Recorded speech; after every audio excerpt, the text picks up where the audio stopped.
Good morning, student. Today we will discuss about the involuntary action. In the last lecture we have discussed about the reflex action.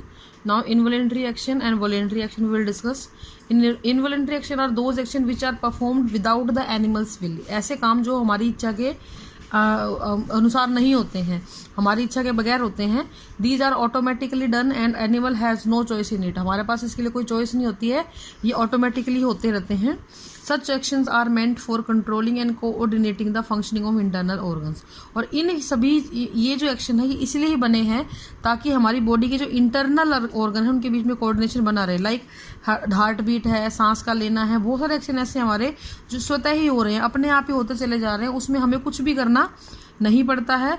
इस तरीके के action को हम लोग बोलते हैं इनवॉलेंट्री एक्शन. और ये ज़रूरी इसलिए होते हैं बेटा क्योंकि इनके ऊपर अगर हमारा कंट्रोल अगर इन पे होता तो क्या पता हम भूल जाएं सांस लेना, क्या पता हम भूल जाएं धड़कन, हमारा दिल को धड़काना.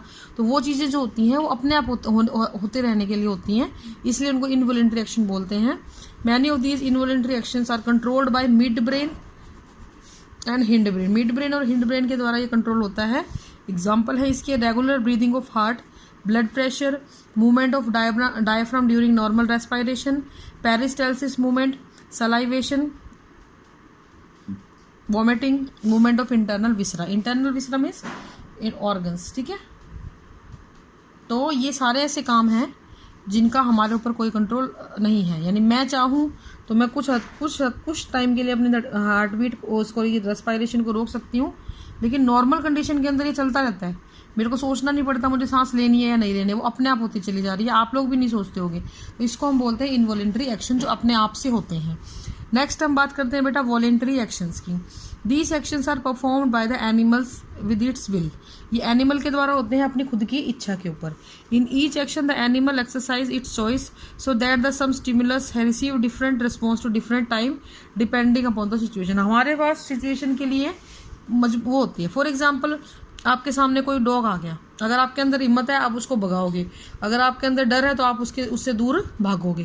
तो दो कंडीशन है. देखो दोनों एक स्टिमुलस तो एक ही था, डॉग आ गया, लेकिन रिस्पॉन्स दो तरीके के थे आपकी इच्छा के अनुसार.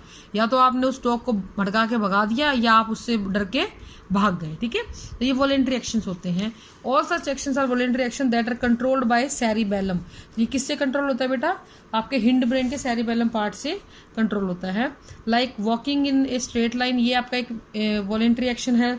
Riding a bicycle voluntary action है. किसी पेंसिल को उठाना, फॉर एग्जाम्पल ये पड़ा है, ये पेन पड़ा है, ठीक है, ये अपने आप से नहीं उठेगा, लेकिन ये मेरी इच्छा है, मैंने उठाया छोड़ दिया, उठाया छोड़ दिया, उठाया छोड़ दिया. ये क्या है? वॉलेंट्री एक्शन है. ठीक है ना, इसको रोकना, इसको घुमाना फिराना, ये क्या है? Voluntary action. ये मैं अपनी मर्जी से कर रही हूँ. These are voluntary action. Okay, how does the nervous tissue cause action. अब ये एक्शन को नर्वस टिश्यू कैसे कॉज करता है? देखो, जो आपका एक्सोन का टर्मिनल पार्ट होता है, फॉर एग्जाम्पल ये आपकी मसल है यहाँ पे, ठीक है, ये मसल है, एक्सोन स्टिमुलस लाया और इसके टर्मिनल्स यहाँ पे लाई, स्टिमुलस मोटर न्यूरॉन लागी. ठीक है, ठीक है, तो synapse with the membrane of the muscles, muscles के साथ ये साइनेप्स बनाएंगे.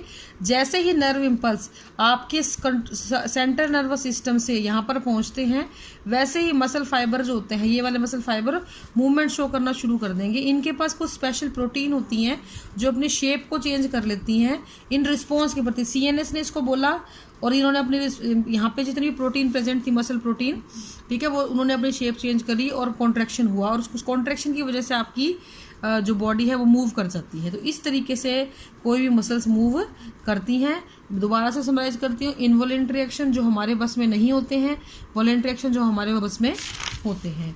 नेक्स्ट बेटा हम टॉपिक स्टार्ट करेंगे नया, human nervous system. Human nervous system is the most complex system. It is divided into two main part. इसको हमने दो हिस्सों में बांटा है. यहाँ पे मैंने एक फ्लो चार्ट बनाया हुआ है, देखिए जरा. Nervous system, central nervous system and peripheral nervous system. The central nervous system has two part, brain and the spinal cord, whereas the peripheral nervous system has two part, ANS and VNS. इनकी full form मैंने यहाँ नीचे लिखी हुई है.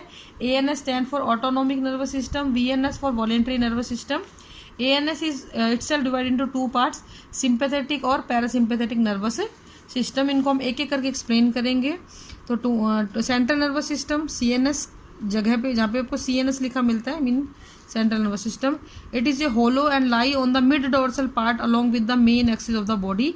ये आपके बिल्कुल सेंटर में होता है, मेन एक्सिस पे होता है। It is covered externally by part of axial skeleton, और ये ढका हुआ होता है आपके एक्सियल स्केलेटन से, लाइक आपका क्रेनियम बॉक्स से आपका वर्टिब्रल कॉलम है। CNS कंसिस्ट ऑफ 2 पार्ट्स, इसके 2 हिस्से होते हैं। ब्रेन जिसको हम एनसेफेलॉन बोलते हैं, स्पाइनल कॉर्ड जिसको हम माइलॉन बोलते हैं। This is a diagram. ये जो फूला हुआ पोर्शन आपको नजर में आ रहा है ये वाला, ये this is all part of brain and this thread like structure is known as spinal cord. This is all for today. Next, in the next lecture we will discuss the brain. Thank you. Have a nice day.